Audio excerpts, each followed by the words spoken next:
Hi guys, कैसे आप सब लोग। आई होप आप लोग बहुत अच्छे होंगे। थैंक यू सो मच कि आप लोगों ने वैल्यूबल टाइम हमारे इस चैनल को दिया। आज जिस टॉपिक के बारे में मैं बात करने वाली हूँ ना, वो काफ़ी मज़ेदार है। आप लोगों में से बहुत लोगों का सवाल था कि कौन है स्निग्धा, कहाँ से हो आप स्निग्धा, आप कौन सी सिटी को बिलोंग करते हो, आप कौन सी स्टेट से हो इंडिया के। तो ये सारी बातों का जवाब आज इस वीडियो में आपको मिलेगा। आज मैं आपको बताऊंगी अपनी कहानी, अपनी ज़ुबानी। तो देखिए हमारे इस वीडियो को, अगर आप जानने में इंटरेस्टेड है हैशटैग स्निग्धा के बारे में। मेरा जो बर्थ है ना, वो हुआ था मेरठ में, जो कि है यूपी के अंदर। जी हाँ, मैं उत्तर प्रदेश में मेरा जन्म हुआ है।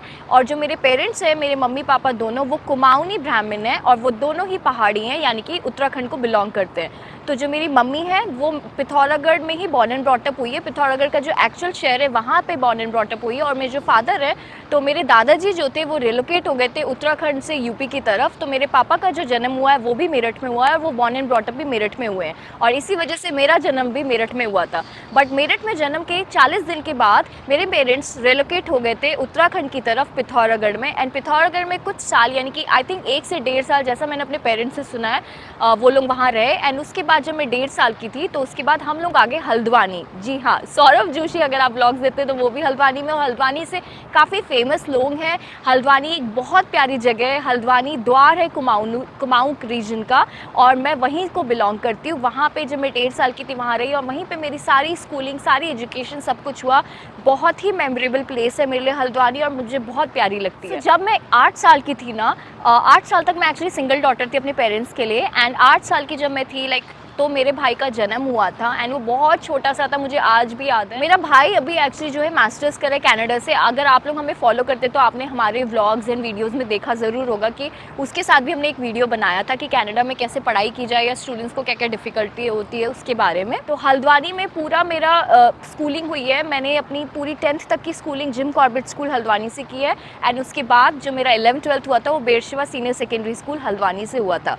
मैंने पूरी एजुकेशन वहाँ से करी। उसके बाद मैंने बीटेक किया, जो कि मैंने किया Birla institute of applied sciences Bhimtal से। वो भी उत्तराखंड से ही मैंने किया है। सो उत्तराखंड भी ना, आप में से काफ़ी लोगों को ऑलरेडी पता होगा कि यूपी का ही पार्ट था बिफोर 2000, एंड 2000 में ही डिवाइड होके उत्तराखंड, पहले उत्तरांचल एंड फिर उत्तराखंड फाइनली बना था।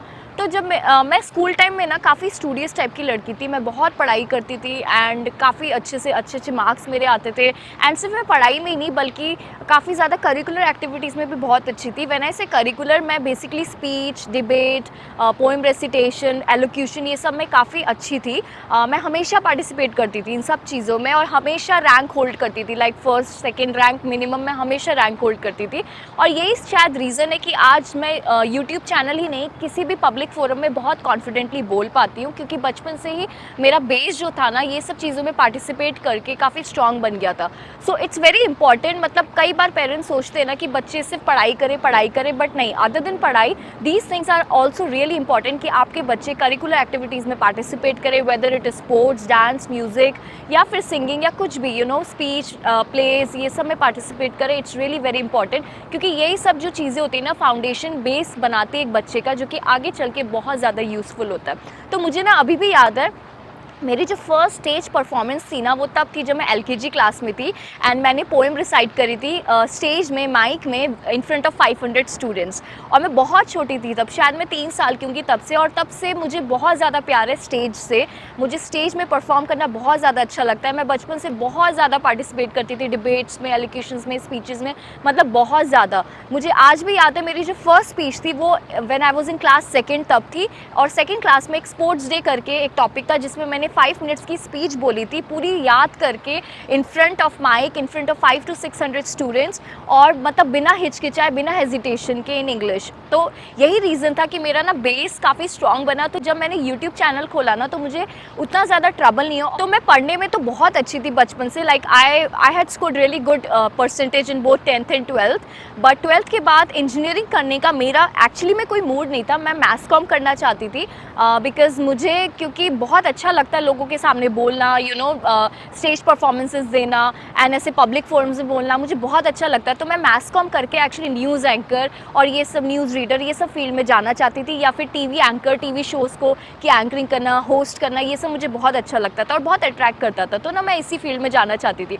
बट देन मैंने काफ़ी सोचा इस बारे में। After discussion with lot many people I thought कि ये फील्ड मुझे उतना ज़्यादा secure, it's not like it's insecure, but मुझे ऐसा लगा कि हो सकता है मैं बैचलर्स करके क्या पता मैं सक्सेसफुल ना हो पाऊँ उस चीज़ में, और थोड़ा सा मुझे डाइसी लगा वो चीज़, इसलिए मैंने थोड़ा सा स्टेप बैक किया और मैंने अपनाया इंजीनियरिंग को as most of the Indians do, you know, कि कुछ समझ नहीं आ रहा है, कॉन्फिडेंस नहीं है, तो इंजीनियरिंग करो, उसके बाद सब चलेगा, सब हो जाएगा। तो इंजीनियरिंग काफ़ी सेफ ऑप्शन था और उस टाइम पे बीटेक का काफ़ी क्रेज़ था लोगों में, तो मैंने भी इसीलिए इंजीनियरिंग बीटेक स्टार्ट किया अपना, बिकॉज आई थॉट कि अच्छा ठीक है, बीटेक के बाद जॉब तो लगी जाएगी, उसके बाद देखेंगे अपने पैशन को। तो ये सोचते सोचते ना मैंने भी बीटेक कर लिया।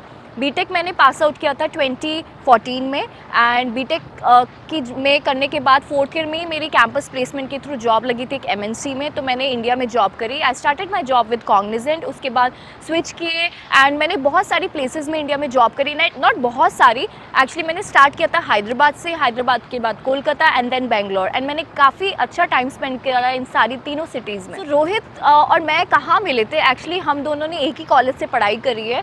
रोहित ने भी Birla institute applied sciences Bhimtal से एमसी किया और मैंने वहाँ से बीटेक किया, तो वहाँ पे हम दोनों मिले थे और वहीं से हमारी जर्नी, मतलब फ्रेंडशिप जो है, स्टार्ट हुई थी। सो मेरे जो पूरा करियर है इसमें I am really thankful to my parents actually, क्योंकि उनके ही सपोर्ट की वजह से, यू नो, एक्चुअली हर कोई अपने पेरेंट्स की वजह से आगे बढ़ता है, एंड आई फील स्ट्रांगली कि शायद मैं अपने पेरेंट्स की वजह से ही आज इस पोजीशन में हूँ, इस मुकाम में हूँ। अगर उन्होंने इतना सपोर्ट ना किया होता मुझे, या उनका हाथ मेरे सर पे ना होता, तो शायद आज मैं जिस पोजीशन में, उस पोजीशन में बिल्कुल भी नहीं होती। They have always supported me throughout my journey. My parents use to be like, they were very open minded and they were always like, you know, तुम पढ़ाई करो, पढ़ाई करो। बहुत वो पढ़ाई के लिए फोकस थे हमेशा, और हम लोगों को हमेशा बाहर भेजा। कभी ऐसा नहीं किया कि यार लड़की हो घर में बैठो, नहीं, कभी भी ऐसा माहौल नहीं था मेरे घर में। हमेशा से पेरेंट्स ने बहुत सपोर्ट करा है, बाहर भेजा है। अगर मुझे अभी भी याद है जब मेरा भीमताल से प्लेसमेंट हुआ था, एंड मेरा जो सिटी थी जहाँ पे मुझे मतलब मिला था सेंटर जॉब के लिए, पहले ट्रेनिंग हुई थी, तो वो हैदराबाद थी।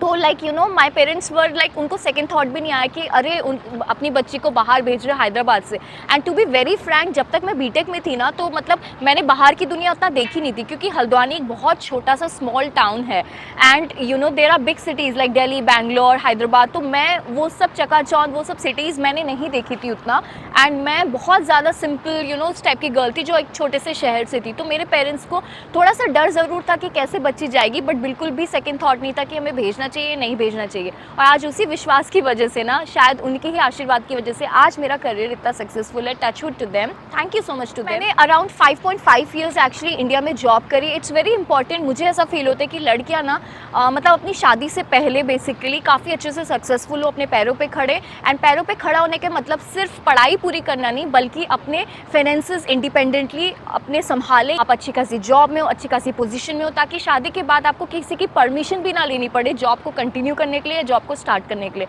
एंड यही थॉट प्रोसेस मेरे पेरेंट्स का हमेशा से था, इसीलिए उन्होंने, जब तक मैं अपने पैरों पे नहीं खड़ी हुई और जब तक बहुत अच्छी पोजीशन और अच्छी बैकग्राउंड, अच्छी सैलरी में नहीं पहुंची, तब तक मेरे पेरेंट्स ने शादी की सोची भी नहीं।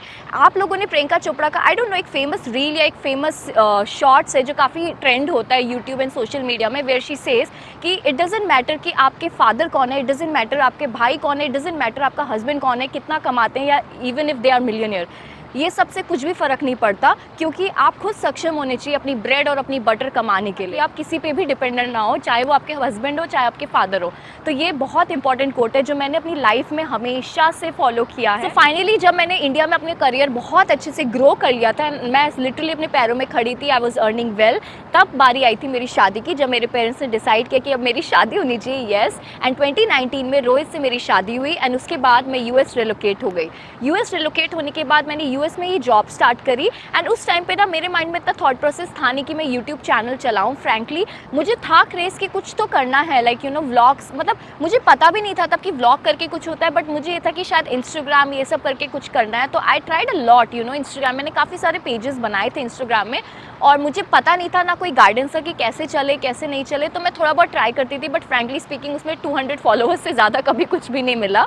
बट मैंने हाँ मेहनत बहुत करी थी उसमें, एंड यूएस में भी मैंने अपना अच्छे से करियर बनाया। उसके बाद कोविड आया एंड देन मतलब मेरी प्रेगनेंसी स्टार्ट हुई, एंड उसके बाद 2021 में हमने एक छोटे से प्यारे से बच्चे को, जिसको आप हमारे यूट्यूब चैनल में देखते हैं, आरव को जन्म दिया। And it was like the most beautiful part of our life. Rohit और मेरी मतलब बहुत प्यारा पार्ट है हमारी। मुझे आज भी याद है जब आरव का बर्थ हुआ था, हमारी गोद में आया था, इट वाज सो इमोशनल। मैं और रोहित बैठ के बहुत रोए थे, इट वाज वेरी इमोशनल। शायद सारे पेरेंट्स ये सब कुछ फील कर सकते जो मैं अभी बोल रही हूँ। सो 2021 में जब आरव का जन्म हुआ, उसके बाद मैं इंडिया गई थी कुछ टाइम के लिए। सो वहाँ पे मेरे भाई ने बोला कि why don't you start a YouTube channel, क्योंकि मैंने आरव का एक इंस्टाग्राम पेज बनाया था, नॉट यूट्यूब, इंस्टाग्राम में एक पेज बनाया था आरव का, जिसमें मैं उसकी सारी मेमोरी 1 मंथ से लेकर एवरी मंथ का डालती थी। And that was for my collection, क्योंकि इट्स वेरी डिफिकल्ट कि आप फोटो खींचें एंड उन फोटोज़ को आप मोबाइल में जाके बैक में देखते रहे। सो इट्स क्वाइट कन्वीनियंट कि अगर आप रील्स एंड इंस्टाग्राम में फ़ोटोज़ डाल देते तो बहुत अच्छे से डॉक्यूमेंट हो जाती है आपकी मेमोरी, तो इसीलिए मैंने बनाया था। सो माय ब्रदर सेड कि why don't you start a YouTube channel, and from there 2022 से मेरी यूट्यूब की जर्नी स्टार्ट होती है, जिसको मैंने स्टार्टिंग में बहुत सीरियसली नहीं लिया, बट एंड में आके काफ़ी सीरियसली लिया 2022 के एंड से। अभी मैं अगर आप लोगों को अपनी जॉब प्रोफाइल के बारे में बताऊँ ना, तो मैं एक IT सॉफ्टवेयर इंजीनियर हूँ। मेरा जो प्रोफाइल है वो SDAT का है, यानी कि मैं QA SDAT डेवलपर हूँ, और काफ़ी अच्छी जॉब प्रोफाइल होती है जिसमें आपको हमेशा से टेक्नोलॉजी IT का सेक्टर तो एक्चुअली ऐसा है कि आपको हमेशा से अपडेटेड रहना होता है टेक्नोलॉजीज़ के लिए, क्योंकि कभी भी कुछ भी टेक्नोलॉजी चेंज हो सकती है। हम लोगों की जर्नी थी। अभी मैं जो हूँ वो फुल टाइम जॉब करी, उसके साथ साइड हसल में यूट्यूब भी चलता है। यूट्यूब में काफ़ी ज़्यादा इंटरेस्ट है मुझे भी और मेरे हस्बैंड को भी, इसलिए हम काफ़ी ज़्यादा ज़ोर शोर से बनाते हैं। आप लोग अपना प्यार ऐसे ही बनाए रखिए, और किस बारे में आप लोग जानना चाहते हैं ना, तो प्लीज़ कमेंट करें। आई होप आप लोगों को आज ये क्लियर हो गया होगा कि स्निग्धा कहाँ से है, #स्निग्धा कौन सी स्टेट को बिलोंग करती है। आई होप आप लोगों को समझ में आ गया होगा, क्योंकि बहुत बार लोगों के कमेंट्स आते हैं, इंस्टाग्राम में मैसेजेस आते हैं, एंड कई बार लाइव सेशन में भी कई लोगों ने पूछा है कि मैं कौन सी स्टेट को बिलोंग करती हूँ। मैं पहाड़ी ब्राह्मण हूँ और कुमाऊनी हूँ, और आप लोगों की प्यारी स्निग्धा हूँ। सो आई होप आप लोगों को आज का वीडियो अच्छा लगा होगा। अगर वीडियो पसंद आया ना, तो हमारे चैनल को सब्सक्राइब करना ना भूलें, वीडियो को लाइक करें, कमेंट करें, शेयर करें, और मैं ढेर सारा प्यार दीजिए। बने रहिए हमारे साथ हमारे अगली वीडियो तक।